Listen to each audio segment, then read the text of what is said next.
This is Event Horizon, and I am your host, Mark Anthony Peterson. This is the podcast that takes a long, winding walk into the conspiracy with a splash of the paranormal. Guys, welcome back to the podcast.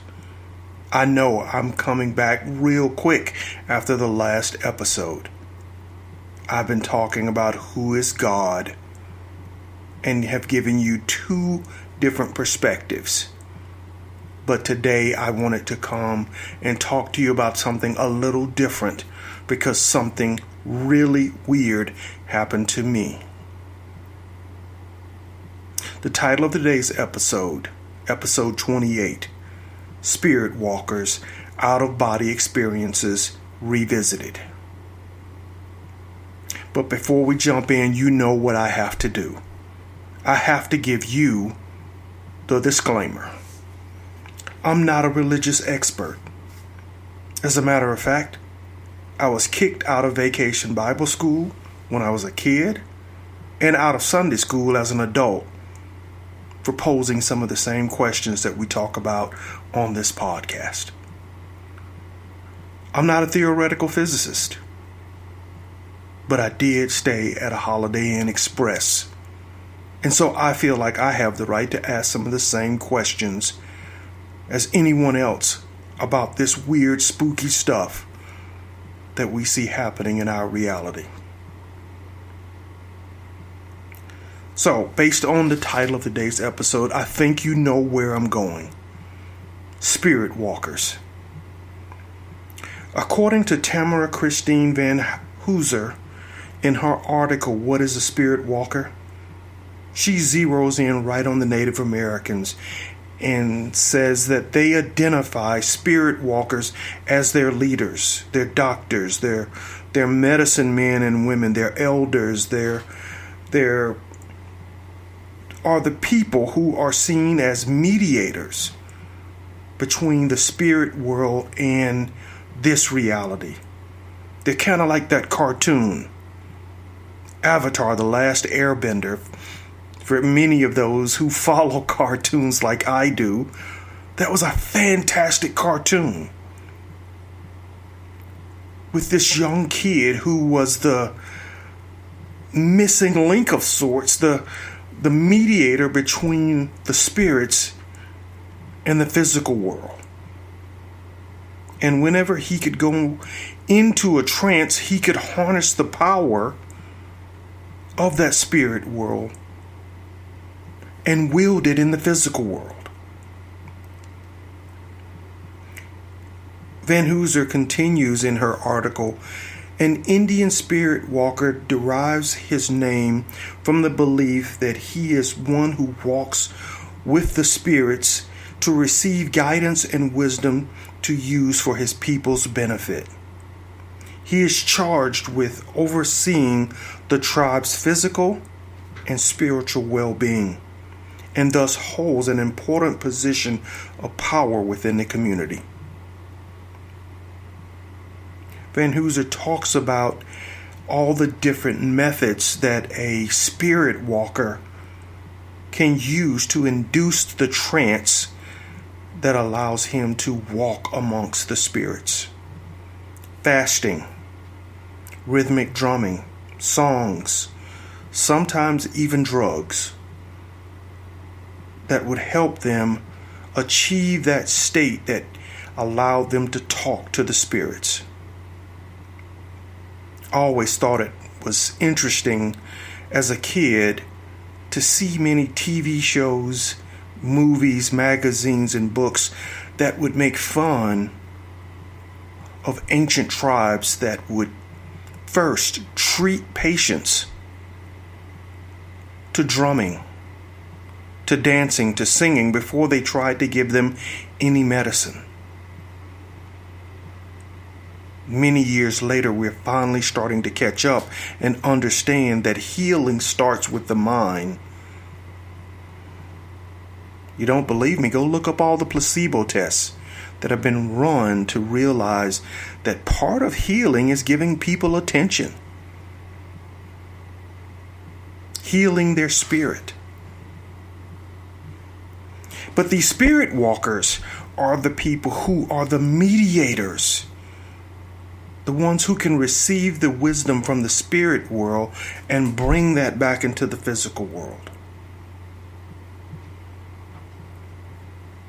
So if these spirit walkers are capable of doing that, what are out-of-body experiences? Is that what they have when they move into the spirit world? Certainly in the cartoon, the Avatar, that's what they did.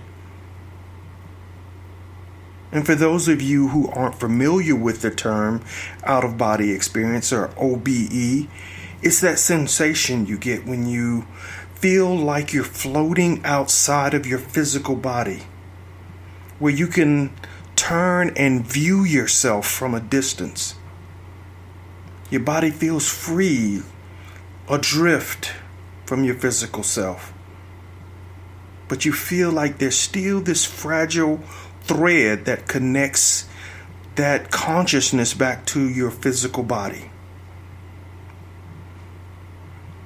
For those of you who have experienced that sensation, I wonder if that's the consciousness, the universal consciousness that we've talked about in the episodes where we talked about who is God. The last 4 episodes. And if you are truly outside of your body, does this prove my hypothesis that the brain is not the center of consciousness? If OBEs are real, out-of-body experiences, if they're real, then how does the blood play a role in governing your dangling soul? Well, I've talked about it in previous episodes. I still believe the blood is the software. Just like in your computer system, you have to have software, and I believe the blood is the software. The soul is the registration key, and the brain is the hardware. For all of you who have downloaded any product from Microsoft, before you can activate it, you got to put in the registration key. That 16-digit code that lets them know you purchased that software legally. Now that's gonna really bake your noodle when you start to realize that there are people who are hijacking copies of the software and running it anyway on machines and not getting caught.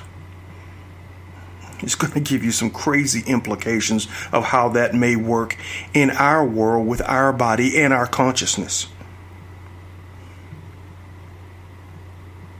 I know some of you are thinking, no, Mark, the brain has to be the center of the consciousness. No. Does your computer write your essay? No, it's a tool that helps you produce the essay, but it does not generate the ideas for the essay. So your brain is what it is, a harness. Like you'd put on a horse or a cow. It governs you. It limits you. It is not the source of your consciousness.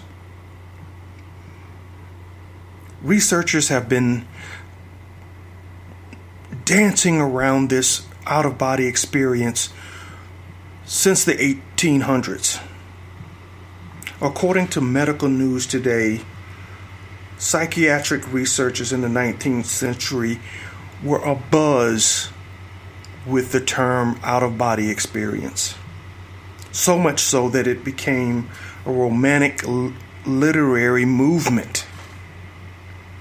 Here's a quote from July of 1894 from the Journal of Society Psychiatrical Research. And I quote, "I suddenly seemed to divide into 2 distinct beings. One of these beings remained motionless on the sofa, and the other could move some little distance and could actually look at the motionless body on the sofa. For many of you, this sounds familiar. For many of you, this is something you experience frequently. And according to the medical news today, approximately 10% of the population experiences these types of out-of-body encounters on a frequent basis. Now, there are two types of OBEs: spontaneous, and the spontaneous occur either when you're falling into sleep or coming out of sleep. That's when I get mine, either at the beginning or towards the end of a sleep cycle. I can feel myself lifting, floating away from my body. The second type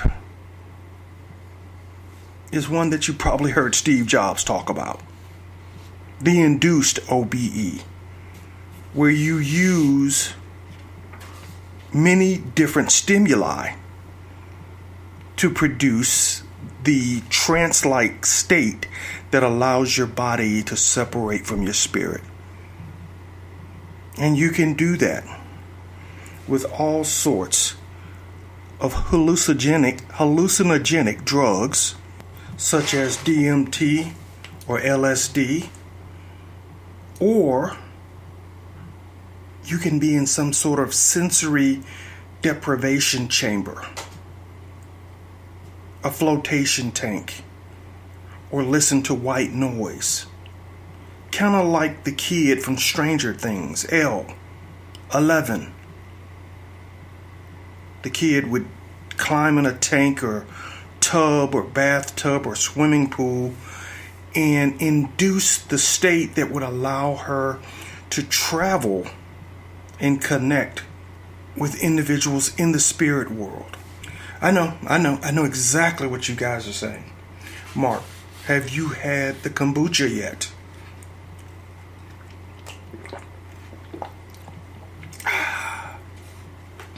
Yes, I just had a sip. And no, I'm not dehydrated. There are two well-known examples that I'm going to share with you to let you know that this stuff has some merit. Pam Reynolds was a brain surgery patient who underwent a highly invasive procedure to remove a brain tumor. Following the procedure, Reynolds was able to describe aspects of the procedure that happened when a time when she was clinically dead. She claimed to have surveyed the scene during an out-of-body experience.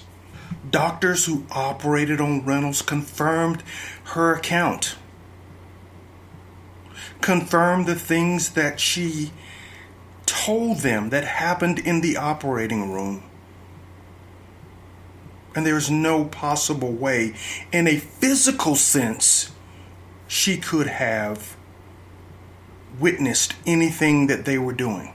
The second instance that I'm going to describe more tightly ties back to what we've been talking about in terms of who is God and whether or not God is a computer. In 1955, a Canadian neurosurgeon named Wilder Penfield electrically stimulated the brains of people who had epilepsy. On one occasion, he stimulated a patient's right temporal lobe, and the patient jumped up and screamed, "Oh God, I'm leaving my body." You see, the electromagnetic effects that we've been talking about in the universe, those effects are resident and common in our physical selves. It's the reason why I argue that your body becomes an accelerator at the point of death, smashing together those memories, those particles, those ideas, those electromagnetic zeros and ones that form your consciousness, those collide and open the light at the end of the tunnel that allows that energy to move into the next dimension. And so when Penfield simulated that effect by shocking the temporal lobe, you induced, in my opinion, the same effect.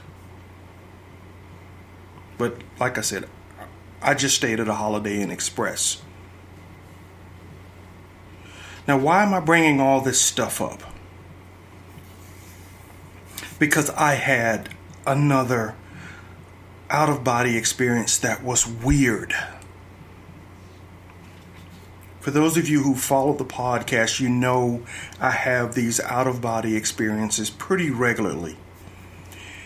And I've told you about some that have been on the extreme end.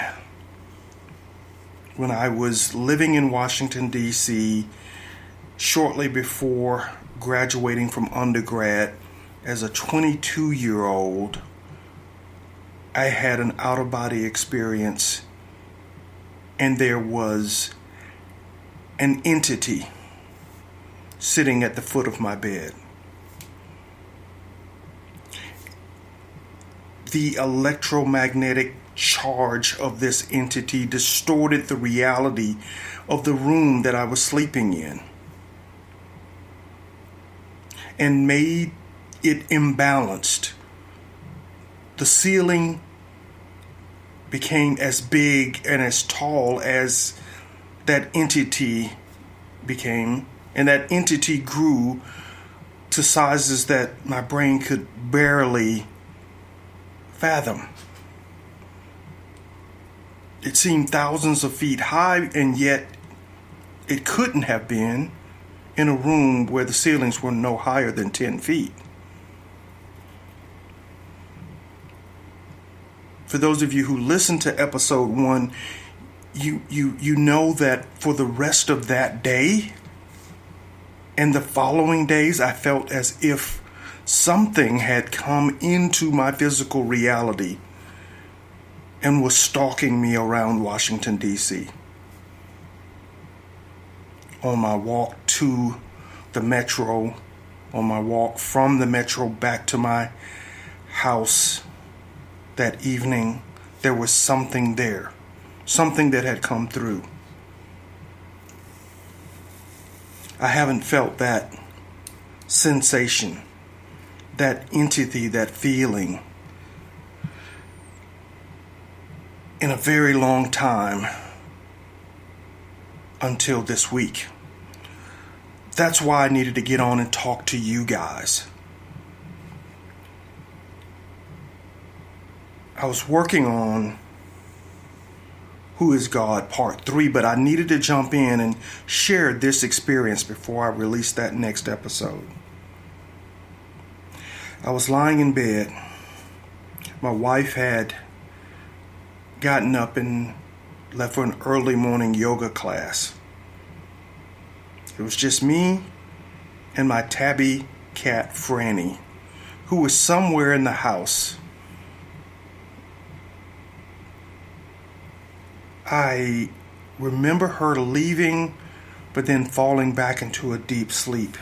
And at some point, my body began to separate from my spirit. And usually what I will do is just look around, never going too far away from my body, but enough to recognize that there is a separation. I'll look out the window, I'll move around, I'll hover above, but never too far. I've never left the room. But this time, as I was separating, something pinned my spirit back to the bed. It felt as if someone was sitting on my stomach, pinning my shoulders to the mattress. I could feel my physical self next to me. All of a sudden, I heard my tabby cat Franny meowing like crazy. in the living room. Meow, meow, meow. Now, normally when she meows like that, it's because her bowl has been licked completely clean and she's ready to eat. But this was a different type of meow. It wasn't the "I'm startled, there's something in the backyard" type meow, but it was like an alarm clock. At first, I thought I could be dreaming,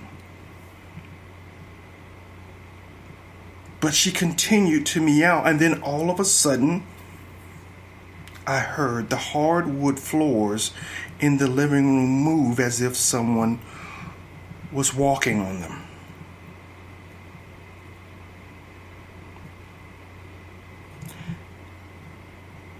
I tried to form words to ask if my wife had returned,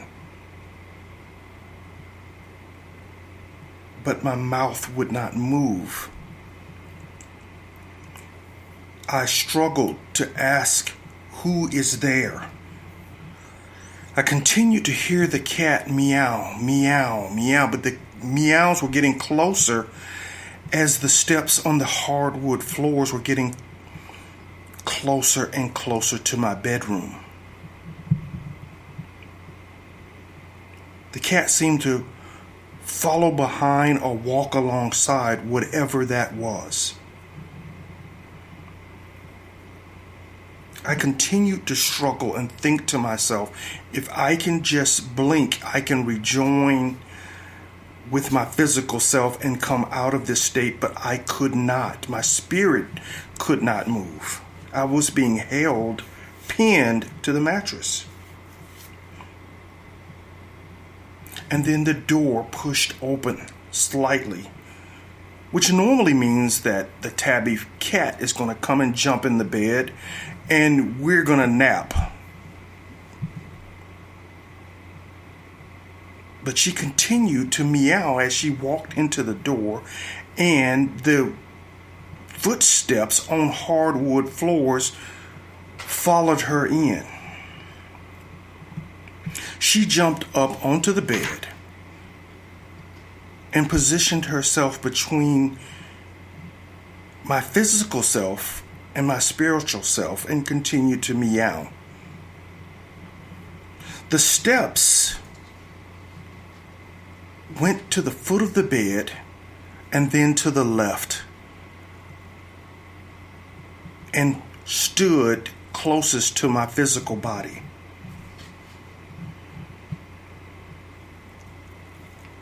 I concentrated with all the energy I could muster and focused on just blinking one eye, thinking to myself, if I blink, I can come out of this state and rejoin with my body before whatever this is that's looking over me decides what it wants to do. As I concentrated, I felt a pressure growing around my spirit, tightening, as if now I was suspended in some sort of chamber, with the pressure inside the chamber growing with each second.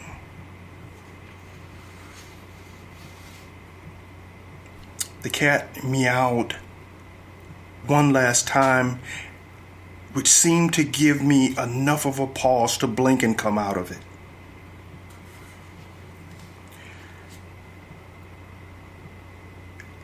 I jumped up into a seated position in the bed, thinking I had to be dreaming.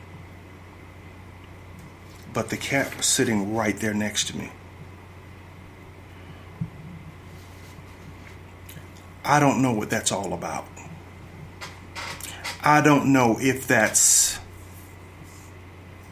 the same thing that I was introduced to 20 plus years ago in Washington, D.C. but it sure felt like it. And God knows I was so happy to have Franny there next to me. Now, Franny's a special cat. I got Franny from a shelter. I went in to pick up another cat, actually. Saw the cat, loved the cat. Can't even remember the other cat's name. But Franny would not let me leave without her. When I went to pick up the little white cat that I originally wanted to get from the shelter, Franny ran up into my lap. At that time, she was still just a little kitten. So I began to pet her, and I put her down and picked the white cat up and talked to the individual who was running the shelter. The little white cat wanted to get back down and play more. And as soon as I did that, Franny ran back up into my hands. And the lady at the shelter said, "I think this cat has picked you."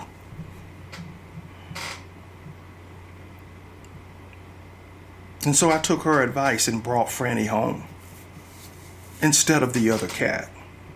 And she has been that kind of protector ever since she's come home.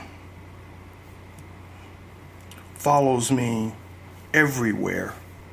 When I say everywhere, I mean everywhere. Into the bathroom, will pull the curtain back during showers.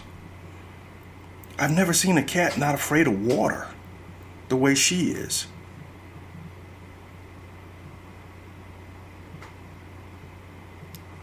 I think I understand why Egyptians really revered their cats.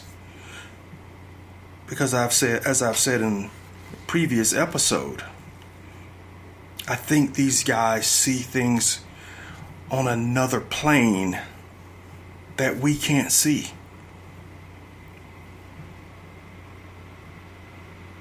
It's the reason why I make the argument that I make, that our brain is not the center of our consciousness, because cats can see colors and possibly even vibrations that we cannot detect. And if they can, then we are not seeing all of what we can be.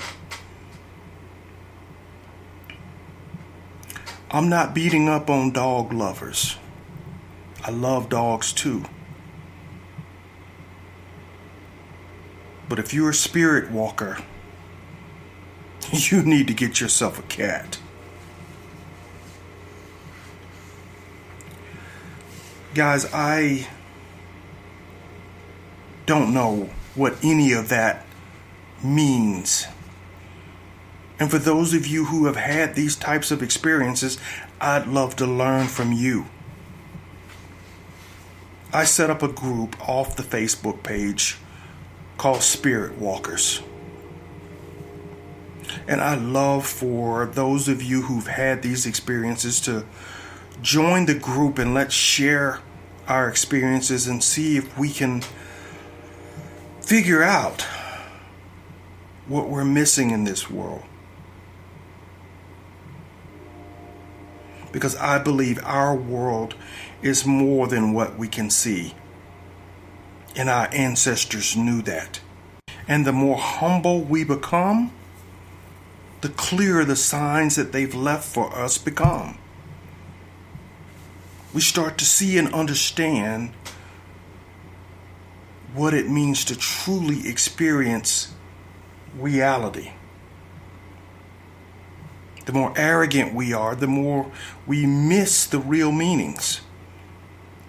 The more we miss the fact that the drumming circles, the chanting, are all about elevating our consciousness by changing the way we vibrate.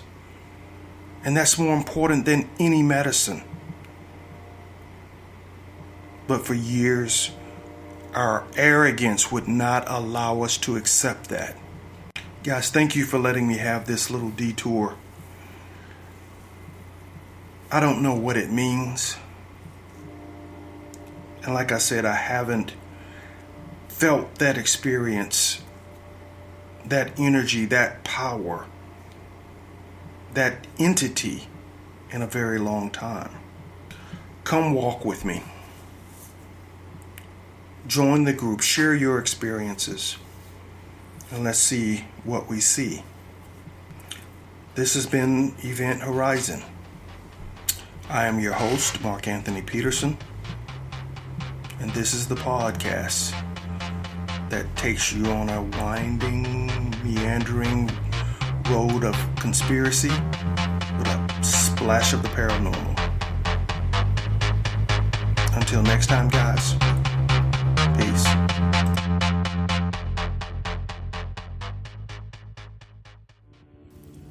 Hey you, podcast listener, this is your last chance. After this, there is no turning back. Take the blue pill. You wake up in your bed and go back to listening to mundane podcasts that won't challenge your religious beliefs and your so-called truths about reality, the universe, and consciousness. Take the red pill. Subscribe to the Event Horizon podcast, hosted by Mark Anthony Peterson, and he will show you how deep the rabbit hole goes. Event Horizon takes a walk into the paranormal with a splash of conspiracy. It's the podcast that would be born if David Icke and the X-Files had a baby. Subscribe to the Event Horizon podcast by Mark Anthony Peterson on Spreaker, iTunes, Spotify, iHeartRadio, CastBox, Stitcher, or any of your other favorite podcast platforms. Remember, all we are offering is the truth, nothing more.